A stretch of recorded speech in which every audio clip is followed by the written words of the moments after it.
Merhabalar, Doktor Öz ve ekibi YouTube kanalına hoş geldiniz. Ben Dilek Ekşi. Bugün sizler için mutfağımızda ev yapımı yoğurt ve yoğurt yapabilmemiz için de maya yapacağız efendim. Evet, sizler için ne dedik? Her zaman sağlıklı tarifler, ev yapımı ürünlerle geliyoruz. Siz de mutfağınızda severek bu tarifle kolayca yoğurt yapmanın püf noktalarını öğrenebilirsiniz. Yoğurt yapımı ile ilgili merak ettiğiniz tüm soruları sormayı unutmayın efendim diyoruz ve yoğurt yapımına başlıyoruz. Öncesinde yoğurt mayası nasıl elde edilir? Bu çok fazla merak edilen bir konu aslında. Hemen başlayalım. Şöyle bir aşama var, biliyorsunuz kaynayan sütümüzü biz ne yaptık? Çiğ süt aldık.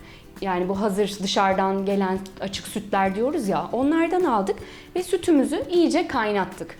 Kaynadıktan sonra ben altını kısıyorum ve yaklaşık bir 10 dakika kadar kısık ateşte kaynıyor. Ne işe yarıyor Dilek diye sorarsanız da efendim sütün içindeki fazla suyu kısık ateşte buhar olarak uçuruyor ve bu benim yoğurdumun sulanmasını, hani böyle diyoruz ya yoğurdumuz sulandı, işte bunlardan dolayı sulanıyor. Bu işlemleri yaparsak, doğru sıralamada, doğru hareketleri yaparsak taş gibi bir yoğurtu nasıl elde ederiz göreceğiz birazdan. Derece çok soruluyor.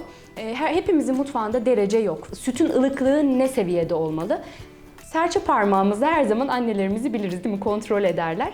Hemen ben de şöyle elimi yıkamıştım tabii ki, içiniz rahat olsun. Şöyle bakıyorum. 3, 4, 5, 6, 7. Evet, 7'ye kadar saydım, gördünüz. Parmağım bu ısıya dayanabiliyor. Isıya dayanabildiği sürece benim sütüm mayalamaya hazır demektir. Şöyle bir cam kasede ve şöyle bir kavanozda yoğurdumu mayalayacağım. Şu ufak kase görmüş olduğunuz cam kavanozumda dedik ya yoğurt mayası diye oluşturacağız. Hemen onu yapalım. 7 tane nohutum var. Ne yaptım? Kavanozumun dibine koydum. Bir bardak yine aynı derecede ılımış sütüm var. Onu da içine ilave ettim. Şöyle bir karıştırdım. Hemen ne yapıyorum? Şöyle kapağını kapattım. Bunu 24 saat bekleteceğiz. 24 saat beklettikten sonra bunun üzerine böyle bir peynirimsi, nasıl diyeyim, yumuşak, lorumsu bir kıvam oluşacak. Bu maya olmuş olmayacak o zaman. Şimdi bu bir aşamalı. Bunu dikkatlice anlatmak istiyorum detaylıca. Şimdi bunu yaptık. 24 saat geçti. 24 saat sonra aldığım kavanozumu açtım. Ne yapacağım? Hemen bir kaşık yardımıyla üzerinde oluşan peynirimsi, böyle kesmiş, hani süt keserde bir peynir kıvamı oluşur ya, o kıvam olacak. Onu alıyorum. Biraz önce yaptık ya bu aşamaları. Nohut koyduk, süt koyduk. Şimdi nohutu artık koymayacağım. İkinci işlemde o peyniri alacağım. Yine bu boy bir kavanozda yine bir bardak süt ve bu sefer oluşan o bir kaşık yoğurdu koyacağım. Yani mayayı elde edeceğim. Çünkü bu işlemi, mayayı elde edebilmemiz için yaklaşık 3-4 defada oluşuyor. Bu sefer ne yapacağım? 12 saat bekleteceğim. 12 saat beklettim. Bu sefer daha kalın, yani daha koyu bir yoğurt kıvamına daha yakın bir ürün elde etmiş olacağım üst kısımda. Yani tabakayı görmüş olacaksınız. Yine aynı işlemi yapacağım. Yine ılık bir süt ve bu sefer elde ettiğim ikinci yoğurt mayasını 3. kavanozumda devam ettireceğim. Ve bu sefer 6 saat bekleteceğim. Bu şekliyle takip ettiğimizde yaklaşık 3, maksimum 4. defada kendi yoğurt mayanızı oluşturmuş oluyorsunuz efendim. Bezle üstünü kapatarak serin, kuru bir yerde 24 saat bekletip bahsettiğim işlemi uygulayabilirsiniz. Şimdi bu kavanozumu kenara alıyorum ve hemen yoğurt yapacağım 2 işlem var efendim. Yoğurt mayalayacağız şimdi. Ben hem kavanozda hem de şöyle ufak bir cam kasede size göstermek istiyorum. Burada kaynayan sütüm hazır. Hemen onları eşit miktarda şu şekilde şöyle dökeceğim ben. Kepçe kullanmak istemiyorum. Şöyle kavanozumu da doldurayım. Kalanını yine. Biliyorsunuz birçok pratik şekiller var yoğurt mayalamada. Birincisi böyle, hani bilirsiniz eskiden annelerimiz böyle battaniyelere, bezlere sarardı ve onu bir sıcak uyutma dediğimiz işleme geçerdi. Ben hem onu yapacağım sizin için hem de fırında uygulama, kavanoz içerisinde fırında uygulamayı göstereceğim. Ne yapıyorum? Hemen şöyle azar azar, şununla da gelmiyor. Şöyle yapalım. Evet, ne yaptım? Şöyle ılık sütümden biraz aldım ve yoğurdumu açtım. Şimdi kenardan hem bunun içerisine şöyle bir karıştırıyorum. Kalanı da kavanozdaki sütüme ilave ediyorum. Sakın şöyle bir düşünceye kapılmayın. Yoğurt ne kadar çok olursa, hani yoğurdu fazla koyayım. Bakın ben toplamda ikisine 1 yemek kaşığı kullandım. 1 litre süt, 1 yemek kaşığı yoğurt. Bunu sakın unutmayın. Fazla koyarsak yoğurdunuz sulanacaktır. Bunu lütfen unutmayın. Şimdi ne yapıyorum? Öncelikle bundan başlayalım.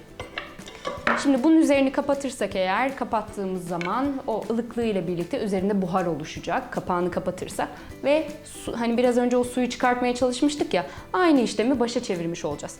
O yüzden ben ne yapıyorum? Bunun üzerine böyle bir tahta kaşık kapatıyorum ve temiz bir mutfak bezi hepimizin vardır. Şöyle bunu açıyorum. Tahta kaşık koymamın amacını hepimiz şimdi göreceğiz. Şu şekilde bunu aldık. Şuradan göstereyim. Bakın hemen, yani bu örtünün içeriye düşmesine engel olacak. Bu şekilde kapattım. Hani annelerimiz dedik ya, battaniye sarma yöntemi, sıcak tutma yöntemi diye. Bu bizim yoğurt mayalamamızda birinci yöntemimiz efendim. Hemen bunu ne yapıyorum? Sarsmadan oda sıcaklığında genelde 5-6 saat derler ama siz emin olana kadar, yani ben o şekilde yapıyorum. Size de bunu tavsiye ediyorum. 24 saat. 24 saat geçene kadar yoğurdumuza sakın dokunmuyoruz. Evet, kavanozda ayrıyetten fırında yapma yöntemi. Kavanozda yapma yöntemi de çok pratik aslında. Kavanozda gördünüz, yoğurdumuzu karıştırdık ve bunu bu şekilde alıp fırının içerisinde, fırının biliyorsunuz belli bir sıcaklık, kendinin içerisinde belli bir sıcaklık derecesi oluyor. Ama soğuk geldi size. Ne yapın efendim? Koymadan 5 dakika önce fırınınızı 50 derecede bir ısıtın. Ondan sonra böyle bir ısı değişimi de olmasın. 50 derecede bir ısıttıktan sonra kapatın fırınınızı ve direkt bu haliyle fırınınıza yerleştirin. Yine sabah olduğunda 24 saat, hani kısa sürede beklettiğinizde böyle 3 saat diyorlar, 5 saat falan olmuyor. Daha sonrasında yoğurt tutmuyor ve emeğiniz ziyan oluyor. Bunu da istemiyorum tabii ki. O yüzden ne yapıyoruz? 24 saat bekletiyoruz. En önemlisi de şimdi yoğurdun mayalandığı, sonra saklama süreci, hani sulanmasını istiyoruz, çabuk ekşimesini istiyoruz. Ne yaptık? Fırından aldık, buzdolabında saklama yöntemi var bir de. Hemen ağzı açık şekilde fırına ağzı açık koyduk. Fırından aldık, ağzı açık, buzdolabına koyacağız. Kapağımız yine, yoğurdumuzun ağzı yine açık efendim. Bir günde dolapta ağzı açık bir şekilde bekletiyoruz. Kavanoz için de geçerli. Diğeri tencerede de yaparsanız, çömlekte de yaparsanız, emayede de, neyde yaparsanız yapın. Mayaladıktan sonra bir günde dolapta ağzı açık bir şekilde bekletmeyi sakın unutmayın. Bu içindeki suyu daha fazla çekip yoğurdunuzun susuz olmasına sağlayacak. Ve aynı zamanda karıştırma yöntemi de var. Kavanoz için de uygulanabilir, tencere için de. İkisi için de geçerli olacak bu. Yoğurdunuzu şu şekilde, yani hepsini karıştırdığınızda da sulanma işlemi olmuyor efendim. Böylelikle sağlık dolu bir, kendi ellerinizle ürettiğiniz yoğurdu afiyetle yiyorsunuz.